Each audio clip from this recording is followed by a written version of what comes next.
Good morning friends. आज हम modern history का हमने क्या है, बक्सर की जो फाइट थी, बैटल थी और बैटल ऑफ प्लासी थी। उसके बाद ट्रिटी ऑफ इलाहाबाद जो लॉर्ड क्लाइव और बहादुर शाह आलम सेकंड एंड जो नवाब ऑफ अवध के बीच में हुई थी, उसके बारे में हमने पढ़ लिया था। उसके बाद क्या होता है, जो रॉबर्ट क्लाइव है वो काफ़ी जो दस्तक उनको जो प्राप्त होता है और जो उनको दीवानी राइट्स और निज़ाम के जो राइट्स हैं उनको प्राप्त हो जाते हैं, ठीक है, मुग़ल एम्पायर से। तो उसका वो मिसयूज़ काफ़ी करते हैं बंगाल में। तो उसका क्या है, वो ब्रिटिश जो पार्लियामेंट है उनको इसके बारे में काफ़ी मालूम पड़ जाता है, ठीक है। तो उससे क्या होता है, अब ये आपको ग्राउंड जो है, अब क्या होगा इसके बाद क्या होगा कि जो ब्रिटिश गवर्नमेंट है वो डायरेक्टली ही जो कंट्रोल करेगी किसको, ईस्ट इंडिया कंपनी। अभी तक क्या हो रहा था, अभी तक हम क्या पढ़ रहे थे, जो ईस्ट इंडिया कंपनी है, ठीक है, जो भी काम कर रही थी ईस्ट इंडिया कंपनी ही कर रही थी। अब क्या होगा, इसके बाद क्या होता है कि ईस्ट इंडिया कंपनी के पास जो इसके अधिकारी होते हैं, जैसे जो गवर्नर ऑफ बंगाल था, कौन था, रॉबर्ट क्लाइव, ठीक है। रॉबर्ट क्लाइव क्या था, उसने काफ़ी धन को एकत्रित कर लिया था, उसके पास काफ़ी पैसा हो गया था और वो लंदन में गया और काफ़ी अच्छी लाइफ, लेविश लाइफ, जो उस टाइम की सबसे जो अमीर रईस जो लोग थे वो जीते थे, वो उसको जीने लग पड़ा, ठीक है। तो उसको देख के जो पार्लियामेंट के जो लोग थे उनके दिमाग में आया कि ईस्ट इंडिया कंपनी क्या कर रही थी उस टाइम, क्या वो लोन का डिमांड कर रही थी, ठीक है। लोन डिमांड कर रही थी कि हमारे पास, ईस्ट इंडिया कंपनी के पास पैसा नहीं है, ठीक है। तो वो कहते हैं अगर आपके पास पैसा नहीं है बट आपके जो अधिकारी हैं वो लंदन में आके इतनी लाइफ जी रहे हैं, इतनी अच्छी लाइफ जी रहे हैं, तो उनके पास पैसा कहाँ से आया।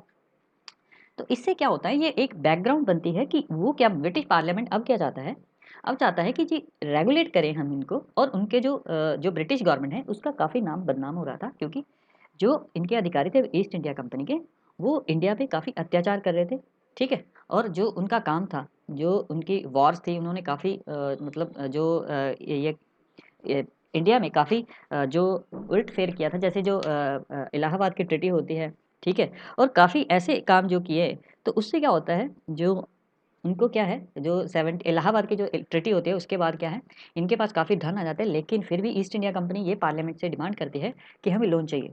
तो इसके लिए क्या होता है, जो रेगुलेटिंग एक्ट 1773 है वो ब्रिटिश पार्लियामेंट के थ्रू लाया जाता है इन इंडिया में, ठीक है। तो ये एक बैकग्राउंड थी, मैं इसको समझाना चाहता था कि क्यों ये regulating act British east India company के ऊपर लगाया जाता है, ठीक है। और ये फर्स्ट रेगुलेटिंग एक्ट है। इससे पहले कोई भी रेगुलेशंस, कोई भी एक्ट नहीं था जो ईस्ट इंडिया कंपनी को रेगुलेट करे।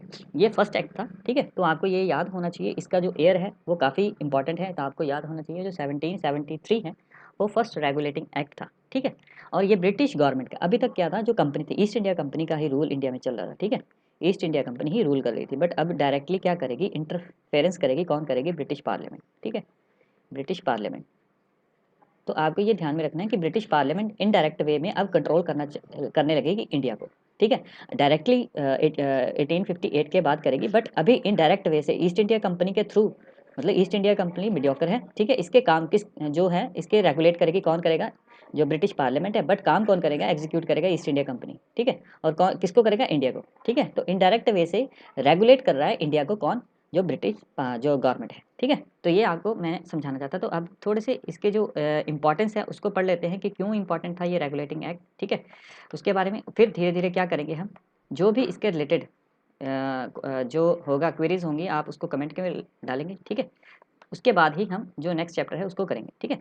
तो ये क्या था, वाई इट इज़ इंपॉर्टेंट, मैंने आपको बता दिया। तो it is the first step, मैंने आपको क्या बताया, किसका, ब्रिटिश गवर्नमेंट। पहले क्या ईस्ट इंडिया कंपनी थी, ठीक है।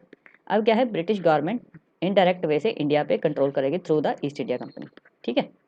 तो ये आपको ध्यान रखना है कि ये फर्स्ट स्टेप था, to control and regulate East India Company, ठीक है। तो ईस्ट इंडिया मतलब जो ईस्ट इंडिया का जो काम था इंडिया में, जैसे रेगुलेट करना, दीवानी का निज़ाम का काम था, वो सारा क्या जो इनडायरेक्ट वे से कौन करेगा, अब ब्रिटिश गवर्नमेंट, ठीक है। सेकंड क्या था, फॉर द फर्स्ट टाइम जो पॉलिटिकल और एडमिनिस्ट्रेटिव जो फंक्शंस थे ईस्ट इंडिया कंपनी के, वो रिकॉग्नाइज किया गया। पहले क्या था, ऐसा कुछ नहीं था, बट फर्स्ट टाइम क्या हुआ, 1773 में पॉलिटिकल जो काम थे और एडमिनिस्ट्रेटिव फंक्शंस जो थे उसको फर्स्ट टाइम इनको नाम दिया गया, ठीक है।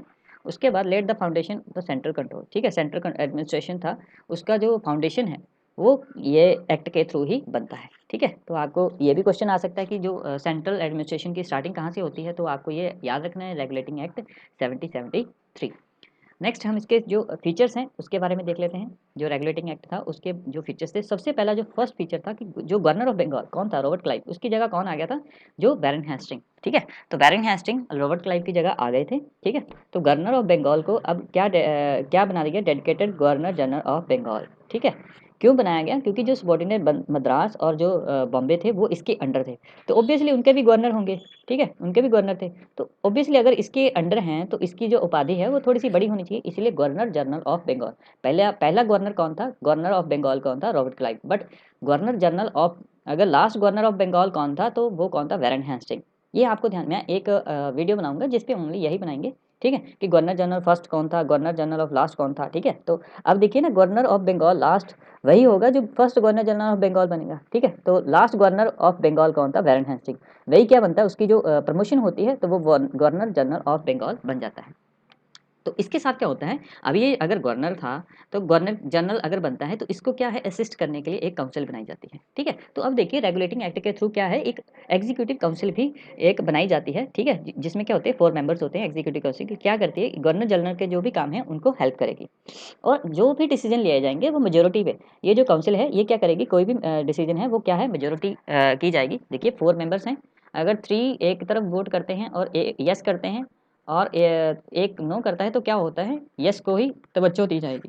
बट यहाँ पे क्या, अगर 2 और 2 दोनों में टाई हो जाता है, इन केस टाई के केस में क्या होगा, गवर्नर जनरल जो है वोट करेगा और उसकी वोट को ही मान्यता दी जाएगी। अगर वो यस करेगा तो यस हो जाएगी, अगर नो करेगा, कोई भी बिल है जैसे पास करना है तो अगर वो, देखिए 2-2 का जो है दोनों में क्लैश हो जाता है। ठीक है, तो उनमें टाई हो जाता है, तो गवर्नर जनरल जो बंगाल है उसकी जो भी वोट होगी यस और नो में, वो उसको डिसाइड करेगी कि ये बिल जो पास होगा या नहीं होगा। तो ये आपको ध्यान में रखना है कि गवर्नर जनरल ऑफ बंगाल के 4 मेंबर थे एग्जीक्यूटिव काउंसिल में। ठीक है, तो ये आपको ध्यान रखना है, एग्जीक्यूटिव काउंसिल है, ये एग्जीक्यूटिव काउंसिल है, आगे भी काउंसिल्स आएंगी बट ये क्या है, एग्जीक्यूटिव काउंसिल। ठीक है, उसके बाद क्या होता है, first governor general of Bengal मैंने आपको बता ही दिया, Baron Hasting. Last governor of Bengal कौन था, वो भी बैरन हेस्टिंग। तो ये आपको ध्यान रखना है, गवर्नर ऑफ बंगाल कौन था लास्ट, वो भी बैरन हेस्टिंग, और यही इसकी प्रमोशन गवर्नर से क्या बन जाती है, ये गवर्नर से क्या बन जाता है। ठीक है, ये गवर्नर से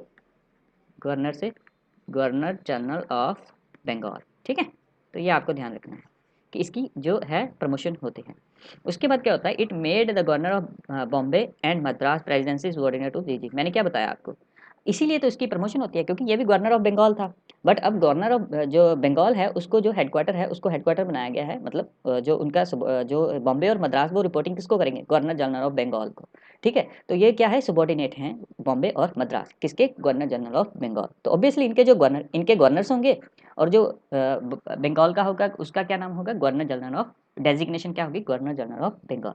होप आपको समझ आया होगा।